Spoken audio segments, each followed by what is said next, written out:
নমস্কার বন্ধুরা, ঘেয়ে অবশেষে একবারে রান্না কমপ্লিট করে ফেললাম। তা শুভ দুপুরের শুভেচ্ছা। আমি পম্পা চলে এসেছি তোমাদের সামনে। দেখো মুখ চোখের কি অবস্থা, কি রান্না করেছি চলো দেখে নাও একটু।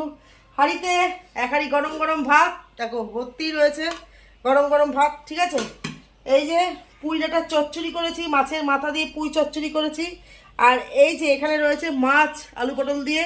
আর এখানে চিকেন কষা, ছেলেদের জন্য চিকেন কষা, আমাদের জন্য মাছ, ছেলেদের জন্য চিকেন কষা। আর হচ্ছে পুঁই ডাঁটা মাছের মাথা দিয়ে। এইটুকুই অল মাই ফ্রেন্ড। আমার কিন্তু রান্নাবান্না আজকে এইটুকুই। কার কেমন লাগলো অবশ্যই কিন্তু দেখিও। Thank you all my friend. সবাইকে অনেক অনেক শুভেচ্ছা, অনেক অনেক ভালোবাসা। আজকে কিন্তু রোদ উঠেছে, সব শুকিয়ে গেছে, এখন একটু নিভা নিভা ওয়েদার হয়ে গেল। আবারও হয়তো ঝরঝর ধারায় বৃষ্টি পড়তেই পারে। Thank you. এইদিকে দেখিয়ে দিই দুধ যা হচ্ছে, সেটাও দেখিয়ে দিলাম। টাটা।